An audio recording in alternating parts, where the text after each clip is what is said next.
ሰላም ጤና ይስጥልኝ። እሱ ባለው ካሊ ሰሎሞን ፍሮም ኢኬኤስ ሴልስ ማርኬቲንግ። ዛሬ የምንወያየው በጣም ወሳኝ ስለሆኑ ይሄ ስለ ፕሮዳክቲቪቲ ማፕ ነው የምናወራው። እንዴት ነው ውጤታማ የምንሆንበትን መንገድ የምንዘረጋው። ይሄ በነገራችን ላይ ለግለሰብም ለድርጅትም በጣም ኢምፖርታንት ስለሆኑ ሶስት ነገሮች ነው የምንወያየው ማለት ነው። ፕሮዳክቲቪቲ ማፕን ማንኛውም ሰው በተለይ በአመራር ሚና ላይ ያላችሁ ሰዎች ይህን ብታውቁ መልካም ነው ብዬ አምናለሁ። ነገር ግን ፕሮዳክቲቪቲ ማፕን ማወቅ ለግልም ለፐርሰናል ህይወቱ ኢምፖርታንት ስለሆነ አብራችሁን ቆዩ። በዚህ አጋጣሚ ሰብስክራይብ ላይ ኮሜንት በማድረግ አብረናችን እናሳድግ። እንግዲህ ቀጥታ ወደ ፕሮዳክቲቪቲ በራሱ ምንድን ነው? ፕሮዳክቲቪቲ ማለት ውጤታማ መሆን ማለት ነው። እንግዲህ ውጤታማ ለመሆን ማፕ ያስፈልገናል። ምን ላይ ነው ፎከስ ማድረግ ያለብን? ምንድነው መስራት ያለብን? ምንድነው የምንሰራው? ምን እየሰራ ነው? ምን ሰራ?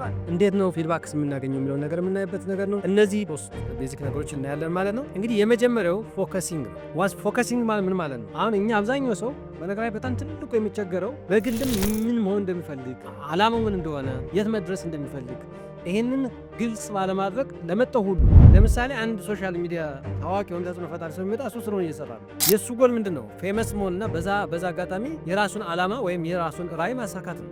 እኛ ግን አሁን አብዛኛው ሰው ምንድን ነው ፖለቲከኛ ሲሆን ፖለቲከኛ፣ ሯጭ ሲመጣ ከሯጭ ጋር። ይሄ የኛ ጉዳይ አይደለም። የተስነመ ፋሩ የራሳችን የሆነ ጎል ማስቀመጥ አለብን። ይሄ እንደ ድርጅትም የራሱ ቪዥን ሆነና ክሊር የሆነ ነገር ማስቀመጥ፣ ፎከሲንግ ኦን ኢምፖርታንት ቲንግስ ዊ ሃቭ ቱ ዱ ማለት ነው። ልንሰራው ወይም ልናደርገው የምንችለው ነገር ላይ ፎከስ ማድረግ ያስፈልጋል። ስለዚህ ፎከሲንግ ሲባል ዶንት ቼዝ ዘ ታይም ጀስት ቼዝ ዩር ታርጌት። አላማ ምንድን ነው? ምን መሆን ነው የምትፈልገው? ምን መስራት ነው የምትፈልገው? እሱ ላይ ብቻ ፎከስ አድርጎ መስራት ፎከሲንግ ይባላል።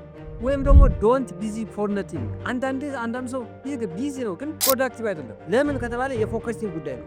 ፎከሲንግ ማለት የምትሰራውን ስራ በስነ ስርዓት ግልጽ በሆነ መንገድ ማወቅ ነው። ስለዚህ በሊደርም ወይም በግለሰብ ሲባል ተማሪም ከሆነ በትምህርቱ ላይ ፎከስ አድርጎ መማር አለበት። የእሱ ጉዳይ መማር ነው። ነጋዴ ከሆነ የራሱ የሚሰራው ስራ መነገድ ነው። ሮድ ማፕ ማለት ነው። እኔ ማን ነኝ? የት ነው የሚሄደው? ምንድነው አላማያ? ምንድነው ማድረግ የምፈልገው የሚለውን ነገር የምናውቅበት ፎከሲንግ ይባላል። ሁለተኛው ኤክስኪዩቲንግ ነው ወይም ኤክስኪዩሽን። አንዳንዴ ብዙ እቅድ እናወጣለን፣ በጣም ብዙ መሆን እንፈልጋለን፣ ብዙ ማድረግ እንፈልጋለን፣ ነገር ግን አንሰራ። ኤክስኪዩሽን ደግሞ ዋናው ምንድን ነው? ትናንሽ ነገሮችን አክሽን በመውሰድ በጣም ከምናስባቸው ትላልቅ ነገሮች የተሻለ ውጤታማ ናቸው። ስለዚህ የምናስባቸውን ነገሮች ስቴፕ ባይ ስቴፕ ተግባራዊ ማድረግ ማለት ነው። ኤክስኪዩሽን ማለት ተግባራዊ ማድረግ ማለት ቀጥታ ወደ ስራችን መግባት። ይህ ምናባዊ የሀሳብ ወይም ደግሞ በሀሳብ የምናስበውን ነገር ወደ ትግበራ መቀየር ማለት ነው። ይህ ደግሞ በጣም በብዙዎች ላይ የማይቀየሩ የሚመስሉ ነገሮች ሲቀየሩ ስለምናይ ማለት ነው። ስለዚህ ያም የሚመጣው በስራ ነው። በምንም ተአምር ያለ ስራ ሊቀየር የሚችል ነገር የለም። አሁን ብዙ ከማቀድ ብዙ ራዕዮችን ከመጠጠር ወይም ደግሞ ብዙ ነገሮችን እንሰራለን ብሎ ከማሰብ